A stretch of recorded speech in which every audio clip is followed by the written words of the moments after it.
Hello everyone, welcome to my YouTube channel English literature zone. आज की video में हम लोग डेंटे एंड शेक्सपियर के बारे में पढ़ेंगे, जो कि थॉमस कार्लाइल के द्वारा लिखा हुआ एक प्रोज है। ठीक है, एक प्रोज इट मीन्स एक छोटा सा सेक्शन है, किसी एसे से लिया गया है, तो उसके बारे में डिस्कस करेंगे।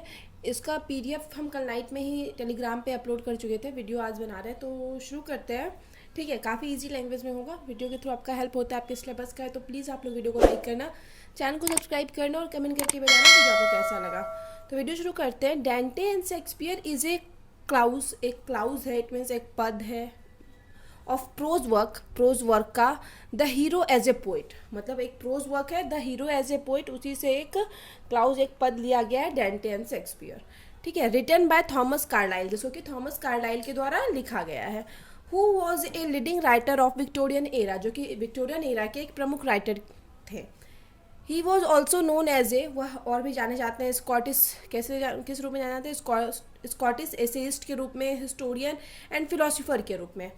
अब आगे है on heroes, hero worship and the heroic is history is his famous work. ये जो है on heroes, hero worship and the heroic is history, ये जो है थॉमस कार्लाइल का काफ़ी फेमस वर्क है, which is consisted of 6 lecture, जिसमें कि 6 लेक्चर्स हैं। और इसके बारे में क्यों मेंशन किया है, क्योंकि इसी एक लेक्चर में डेंटे एंड शेक्सपियर के बारे में डिस्कस किया हुआ है, इस वजह से इसको मेंशन किए हुए हैं।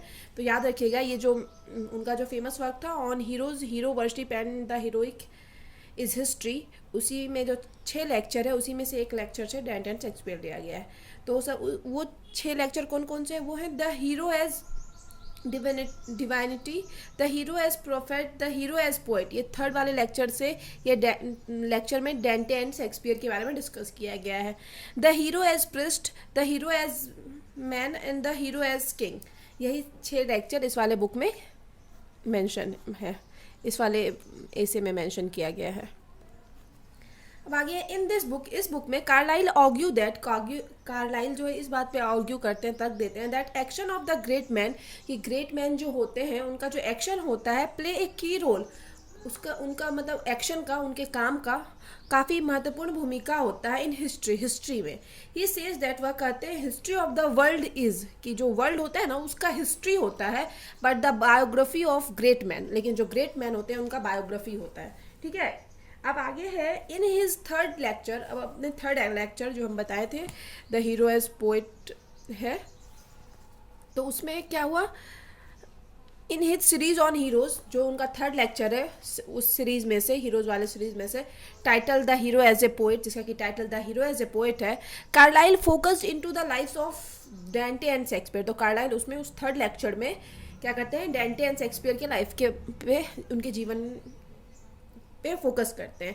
T S. Eliot, a great modern poet, T S. Eliot जो कि एक महान मॉडर्न पोएट है, says about Dante and Shakespeare, Shakespeare और डेंटे के बारे में टी.एस. इलियट कहते हैं, Dante and Shakespeare divided the world between them, कि डेंटे और शेक्सपियर जो है वर्ल्ड को अपने मतलब एक दोनों के बीच डिवाइड कर चुके हैं। देयर इज नो थर्ड, और कोई मतलब तीसरा इंसान नहीं। इट मीन्स क्या, कि पूरा वर्ल्ड, अब जैसे एक अगर हम एग्जांपल लेते हैं कि एक घर है, तो जो दो भाई में जिसका बांटा गया, तो इट मीन्स वो पूरा प्रॉपर्टी सिर्फ उन्हीं दोनों का है। तो इस पूरा वर्ल्ड में माना जाता है कि जो डेंटे और शेक्सपियर है वो आपस में एक दूसरे के बीच बांट लिए, बाकी तीसरा जो है कोई नहीं है उनके जैसा, और मतलब उन्हीं के लिए ये पूरा वर्ल्ड इट मीन्स जो पोइट्री एज ए पोइट जो उनका मतलब वर्क था, तो उस सेंस में कहा गया कि उनके जैसा कोई नहीं है। Carlyle picks Dante and Shakespeare, Carlyle जो है अपने एसे के लिए, अपने लेक्चर में डेंटे और शेक्सपियर को चूज करते हैं, note because of greatness of there poetry, इसलिए नहीं बिल्कुल क्योंकि मतलब वो बहुत अच्छे पोइट थे, पोइट्री लिखे थे, but because of greatness of their lifes, लेकिन उनका जो जीवन जो महान था, जो मतलब जैसा उनका जीवन काल रहा, उस चीज़ के महानता के कारण कार्लाइल डेंटे एंड शेक्सपियर को चूज़ किए हैं अपने एसे में। Perhaps he would say their poetry was great, हालांकि संभवतः वह ये चीज़ कहते हैं कि उनका पोइट्री जो है ग्रेट था, मतलब महान था, वैसा कोई पोइट नहीं हुआ है। बिकॉज, क्योंकि दे वेयर ग्रेट मैन, क्योंकि वे लोग महान आदमी थे, इट मीन्स वे महान थे, तो उनका पोइट्री तो बेस्ट होगा ही। And heroes capable to fulfilling many roles in life, और उनको मतलब एक हीरो के रूप में डिस्क्राइब किया गया, जो कि एक हीरो क्या होता है, अपने लाइफ में ढेर सारे रोल को निभाता है ना, तो इसी तरह मतलब जो शेक्सपियर और डेंट हैं तो वो अच्छे पोइट भी थे, और साथ ही साथ जो उनका लाइफ है अगर वो भी काफ़ी मतलब दिखाया गया है कि वो भी काफ़ी इंस्पायरेबल है, उससे भी काफ़ी प्रेरणा मिलती है। इट मीन्स अगर वो दोनों पोइट नहीं होते ना, तो भी उनका लाइफ जीवन काल ऐसा है कुछ इंसान में होता है ना कि वैसा कुछ होता है कि वो इंसान कुछ अच्छा करेगा ही, तो यही हो गया कि डेंटे और शेक्सपियर में, अगर डेंटे और शेक्सपियर अगर पोइट नहीं भी होते तो वो लाइफ में ज़रूर फेमस होते हैं और मतलब सब उनको जानते हैं। अब आगे है, he calls them the saint of poetry, वह उनको, उन दोनों को सेंट ऑफ पोइट्री भी कहते हैं। अब आगे है, कार्लाइल सेज दैट, कार्लाइल कहते हैं people are worshipping Dante, people जो है डेंटे की पूजा करते हैं। ही वॉज एन इंटेलिजेंट, वो क्या थे, बहुत ज़्यादा इंटेलिजेंट थे, बुद्धिमान एंड हार्ड वर्किंग पर्सन थे। माइजरी, माइजरी इट मीन्स क्या होता है, कस्ट, सफरिंग, पीड़ा, ह्यूमिलिएशन, इट मीन्स निरादर करना किसी का। Where the great part of his life, ये उनके लाइफ का एक पार्ट था, एक भाग था। He could not marry to whom he loved, वह उससे शादी नहीं कर पाए जिसको वो पसंद करते थे, जिससे प्यार करते थे।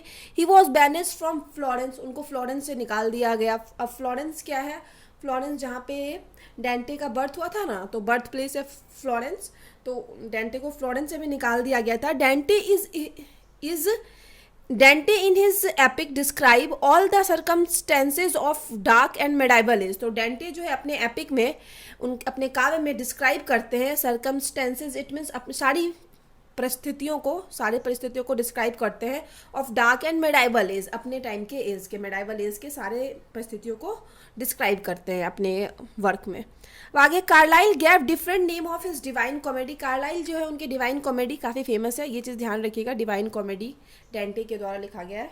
और मतलब हम लोग का जो प्रोज है डेंटे और शेक्सपियर, उसके बारे उसमें ही इसके डिस्कस किया गया है।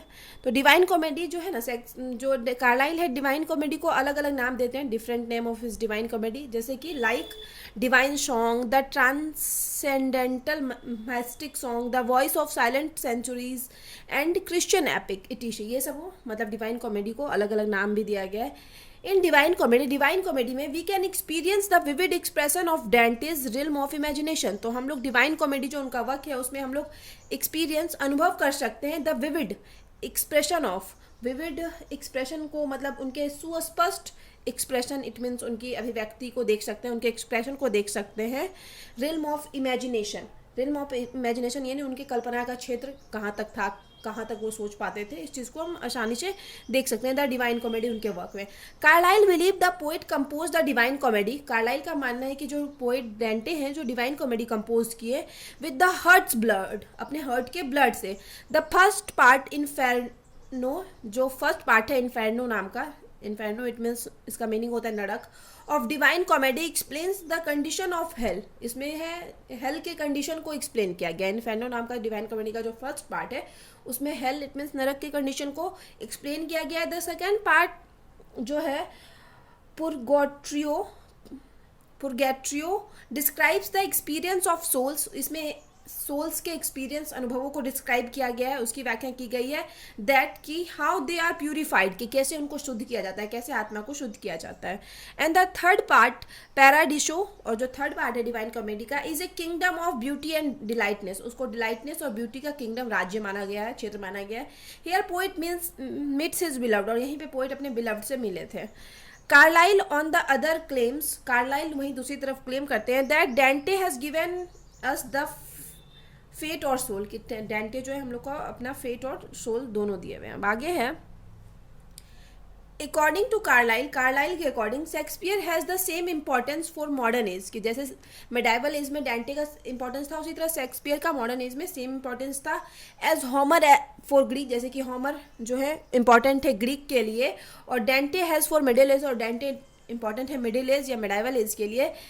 उसी तरह मतलब शेक्सपियर भी जो है मॉडर्न एज के लिए काफ़ी इंपॉर्टेंट है। ही प्रेजेस शेक्सपियर, वो शेक्सपियर की प्रशंसा करते हैं फॉर हिज पेनिट्रेटिंग आइज, उनके पेनिट्रेटिंग आइज के लिए। पेनिट्रेटिंग आई इट मीन्स ऐसा मतलब तीखा, मतलब एक ऐसा आई जो होता है ना, जो मतलब काफ़ी कुछ देख सके, जो नॉर्मल हम लोग मतलब नहीं देख पा रहे हैं, वैसा मतलब उनके आई को डिस्क्राइब किया गया, जो as a author as a poet वो देख पाते हैं, ठीक है, तभी ना वो इमेजिनेशन के थ्रू पोएम लिख पाते हैं, इसलिए उनके आई को पेनिट्रेटिंग आई कहा गया है। Joyce strength, great soul and true and clear tune, मतलब ये सब शेक्सपियर की जो है इस सब चीज़ के लिए प्रशंसा करते हैं शेक्सपियर की कार्लाइल। अब आगे हैं, ही कॉल्स हिम ए, वह उनको कहते हैं tranquil unfathomatic unfathomable sea, tranquil it means शांत, अनफैथोमेबल इट मीन्स क्या होता है ना, बहुत बड़ा, ट्रैंक्विल शांत और बहुत बड़ा शी, समुद्र के रूप में डिस्क्राइब किया गया शेक्सपियर को। एंड द ग्रेटेस्ट इंटेलेक्ट, और बहुत बुद्धिमान, मतलब बहुत ज़्यादा जिनके पास बुद्धि हो, वैसे ऑथर के रूप में डिस्क्राइब किया गया है कार्लाइल के द्वारा शेक्सपियर को। His tragedies can make us acquainted with his own suffering, तो उनकी जो ट्रेजेडी होती है ना, वो हम लोग को खुद के सफरिंग, कष्ट से परिचित करवाती है। कार्लाइल कहते हैं Shakespeare has given us the practice of body, कि शेक्सपियर जो है हम लोग को प्रैक्टिस ऑफ बॉडी दिए हुए हैं, वेयर जबकि Dante has given us the fate और सोल, और डेंटे जो है हम लोग को फेट और सोल दिए हुए हैं, ठीक है। अब आगे Shakespeare works as renaissance was unfolding, और शेक्सपियर का जो रेनेसेंस के टाइम जो वर्क है वो अनफोल्डिंग है, इट मीन्स अभी तक फैला हुआ है, अभी तक सब उसको पढ़ते हैं, विच गैव हिम एडवांटेज, जिस वजह से हमको ये एडवांटेज मिली है, डेंटे डिडंट है, जो कि डेंटे के पास नहीं है। अल्दाओ हालांकि Macaulay said the mark of greater poet, की मार्क जो होता है, चिन्ह जो होता है ग्रेटर पोएट का, was a great work produced in a civilized age, मतलब ग्रेटर पोएट का यही मार्क होता है, चिन्ह होता है कि जो ग्रेट वर्क होता है ना, जो बहुत अच्छा वर्क होता है, उसको सिविलाइज्ड एज में पब्लिश किया जाता है। Easy for a poet to produce a great work in dark age, poet के लिए आसान होता है डार्क एज में किसी वर्क को पब्लिश करना, हार्डर इन सिविलाइज्ड एज, सिविलाइज्ड एज में पब्लिश करना मुश्किल होता है। कि सिविलाइज्ड एज में क्या होता है, जहाँ पे सामाजिक और मतलब स्थिति काफ़ी अच्छी हो जाए, मतलब सामाजिक और सांस्कृतिक विकास हो, तो उस एज में कोई भी वर्क को पब्लिश करना काफ़ी थोड़ा मुश्किल माना गया है पोएट के लिए। बाकी dark age it means medieval age, middle age में किया जा सकता था पब्लिश, उससे ज़्यादा मतलब प्रेजेंट एज मतलब मिडाइवल एज में जो वर्क पब्लिश किया गया, जिसको कि डार्क एज भी कहते हैं, उससे ज़्यादा मतलब हार्ड है सिविलाइज्ड एज, मतलब शेक्सपियर के टाइम वर्क को पब्लिश करना। अब आगे है Carlyle regarded Dante as, Carlyle Dante को मानते हैं the poet who captured human thought, कि एक ऐसे पोएट के रूप में मानते हैं जो कि ह्यूमन थॉट को कैप्चर करता है। एंड इम्पल्सेस डिस्क्राइब देम, और इम्पल्सेस इट मीन्स क्या होता है ना, इम्पल्सेस इट मीन्स बड़े आवेग से, बड़े पैशन से डिस्क्राइब करते हैं as fires as the center of the world. 3 centuries later Shakespeare higher light of the globe, 3 centuries later मतलब 3 centuries डेंटे के 3 centuries के बाद शेक्सपियर को माना गया है सबसे हायर लाइट, चमकीले लाइट के रूप में ग्लोब का। गैप द सोलर विजन, जो कि एक सोलर विजन यानी सौर दृष्टि देता है। And only Dante depiction of A central life can match it, और डेंटे का जो डिपिक्शन है एक सेंट्रल लाइफ का, वही शेक्सपियर को मैच कर सकता है। Carlyle also believe Shakespeare could have done so much more than he did, Carlyle का ये भी मानना है कि शेक्सपियर बहुत ज़्यादा कर रखे हैं उनसे भी, जो कि वो आज तक किए हैं, in term of politics and public leadership और पॉलिटिक्स के क्षेत्र में भी जो कार्लाइल आज तक किए हैं, उसे बहुत ज़्यादा शेक्सपियर कर रखे हैं already. The greatness of his worth demonstrate this quotes, और ग्रेटनेस जो उनके वर्क की जो महानता है वो इस कोट्स के जरिए व्याख्या की गई है, उसके बारे में बताया गया है। तो कौन सा कोट्स है इसको देखते हैं, ठीक है। ये लाइन हम कट किए, जब हम पीडीएफ अपलोड किए थे उसमें ये लाइन मेंशन किए थे, बट यहाँ पे ये कट कर दिया। Yet Shakespeare was greater than Dante, इसमें इट मीन्स क्या होता है, शेक्सपियर जो है सही मायने में क्या है, महान है डेंटे से।